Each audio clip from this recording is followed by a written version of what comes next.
Welcome YouTube to another Joe the Show podcast, episode 3. Um, Today we're going to be talking about the NBA Finals, my reaction to Game 5, what I expect in Game 6, and if you haven't seen my previous videos, go check them out. It explains what this channel is about. It's an interactive channel. Get involved with the fans, get a young person's perspective out there on sports. Like, subscribe, comment.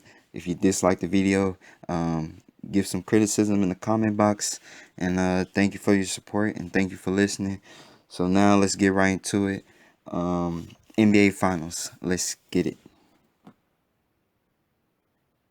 All right. My reaction to Game 5. So KD gets injured, of course, and it simultaneously just declared Toronto as the champs of this season. The Warriors, even when KD was in the game, Toronto was making it tough on them. And we already seen in the previous games, Toronto has been outplaying them. There's a reason why they had a 3-1 lead. And I just think this KD injury is going to deflate the Warriors. They don't have enough offense. DeMarcus Cousins, he finally stepped up, but just like every game this season, thus far, he'll step up one game, next game he'll go back to being irrelevant. Um, Draymond, he hit some shots. Iguodala hit some shots, but in all, I just don't think they have enough offense to compete with Toronto. Um, I think Toronto, they just kind of slowed down. You can kind of tell um, that they really didn't put the foot on the gas. That they thought this win was gonna come easy to them after KD went out. Um, but I think the next game they'll be well prepared. They actually play better on the road for some reason.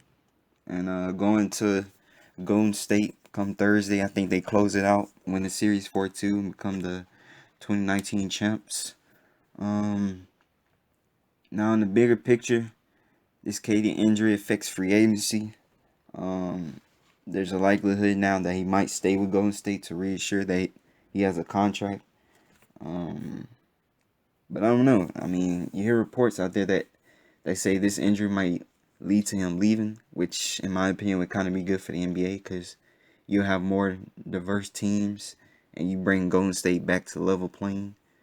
Um, and with Kevin Durant going down, um, you just see that this season is going to be somewhat have an asterisk on it because it was all on injury. LeBron James, he went down, so the Lakers missed the playoffs. LeBron James missed the playoffs. Um, Boston, they had injuries before this season, but once those players came back, it interrupted the chemistry. You see it now with Kevin Durant and Boogie and everyone else. They coming off injuries, trying to play, and some getting re-injured. Kawhi Leonard, he's been hobbled the whole season. So this season, if you want to take away one main point from this season, I think it's injury and health. The healthier teams um, suffice, and they kind of made it towards the end. Um, let's see. Going to Game 6 preview. Like I said, I already have Toronto winning. But I expect Kawhi Leonard to have the biggest game thus far these playoffs for him. Um, you just saw it in spurts. I think it was like 2 minutes in the fourth quarter where he just went off, scored like 5 straight buckets, and you just see that he can take over a game if needed. And so I think if they can keep it close towards the end, I think he lives up to the challenge and he takes over as he should. And with Golden State, Klay Thompson, he's been performing well. He had 26 points yesterday, 7 of 13 from the three, and Klay Thompson to me has been the MVP for the Warriors. I think without him, this wouldn't even be a series because Draymond, he gave you 10 points yesterday. He only took 9 shots, and I just think without Klay, they wouldn't even have a chance. You just saw it in Game 3 when Steph Curry had went on for that 47 points that they still lost. It's just the Warriors, they don't have enough offense. And it kind of sucks that we didn't get to see a full Warriors team versus Toronto, but I think in all, it kind of helps the NBA because, well, at least fans of the NBA, because it showed that Kevin Durant is great as a is the greatest player in the game in my opinion right now. And then on top of that, it shows that if he wasn't on the Warriors these last couple of years, that things could possibly be different. And with that being said, I want to get into free agents. I got into it the last episode, but I want to get into it a little more. Um, so the biggest free agent is gonna be Kevin Durant if he decides to opt out his contract. Um, I would like to see him go to the Knicks. Um, that way, him and Kyrie can possibly join forces, and they could possibly get R.J. Barrett, a nice young player. So you'll have Kyrie, R.J. Barrett, Kevin Durant, and you can kind of just build around those three main guys. Um, the next biggest free agent is gonna be Kawhi Leonard. I think he should stay in Toronto because if he goes if he goes to the West, he's just going to a much tougher conference. Um, the Clippers. If he goes to the Clippers, I'm a Lakers fan, so I'm not really feeling that. But if he goes to the Clippers, like there was already the AC, and with adding Kawhi, they'll probably be a top 4 seed. But let's just say Kevin Durant leaves, you're still gonna have Golden State at the top of his game. Houston, they're talking about making trades, but if Kevin Durant leaves, they might just say, okay, let's get another shot with this team and let's see where we can go now that things are kind of even playing. And then OKC, they have been disappointing the last 3 years. Um, Paul George, he's my favorite player to watch right now, and because he can do it on both sides. But they've had disappointments. The last 2 years, they haven't been able to even get out of the first round. But they both, Russell Westbrook and Paul George, both have had their surgeries over the off season, so I expect them to come back healthy enough and ready to go. So you're gonna have the Warriors, Houston, Golden State, Portland. Portland is always one of those teams that just they're gonna always be there because Dame Lillard, he just one of those fantastic players.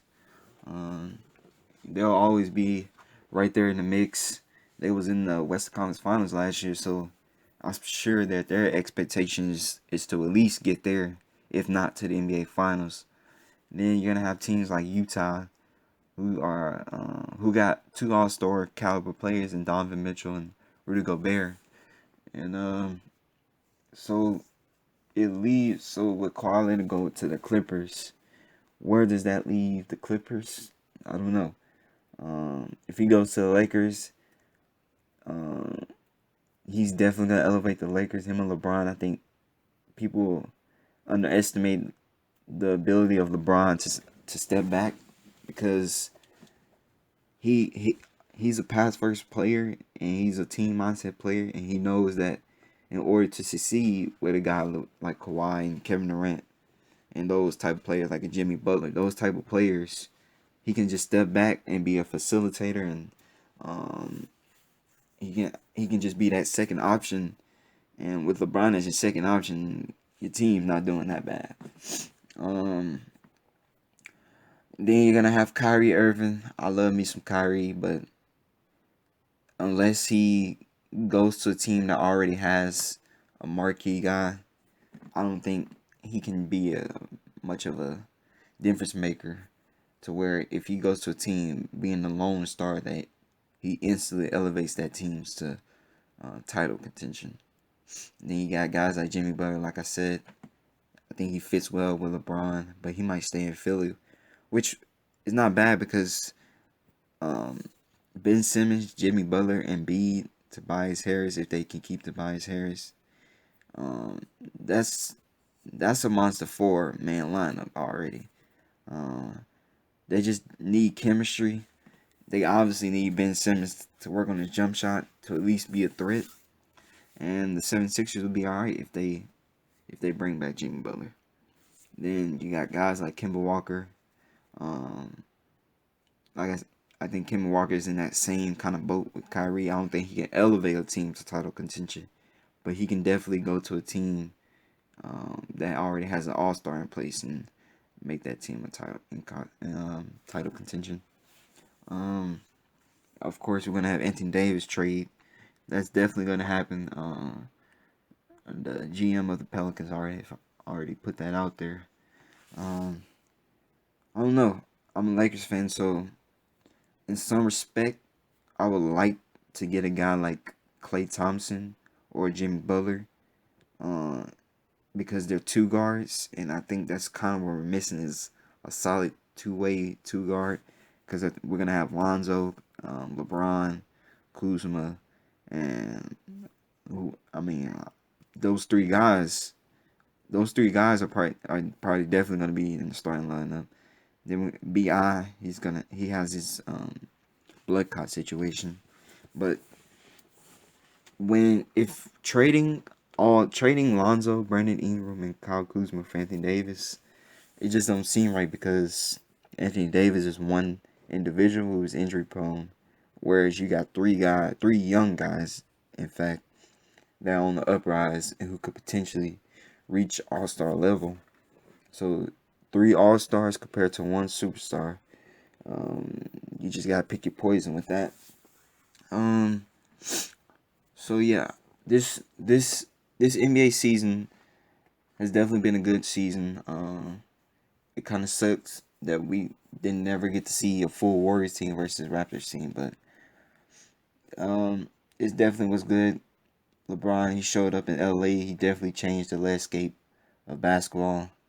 Um, we now have more of a question in the East. It's not really LeBron versus who is coming out of the West. It's now you have 4, 5 legit teams who can definitely come out of East now, so that's good. Um, then we have some young talent coming in the league: Zion Williamson, John Morant, R.J. Barrett, DeAndre Hunter, Jared Culver. So you got young talent coming in the NBA. You saw a diverse, even like a team like Toronto international team be involved in the finals. So it's definitely been a good year in NBA. We'll see what happens this off season. I will be keeping up to date, making comments on certain big moves that come into play, and yeah, on my next video, I'm prepared to talk about the NFL a little bit. Training mini camp is actually happening now. Your preseason should be right around the corner, about 2 months. So we'll have that. Like I said, maybe I'll be doing some music reviews later. For those who are asking why I haven't shown my faces, because I haven't really got a setup spot for it yet. But definitely when I get a setup spot, definitely gonna have the camera set up, and we'll go from there. And like I said, thank you for watching this video. Comment, subscribe, like. It's Joe the Show podcast, and I appreciate it. And y'all have a good day. Thank you.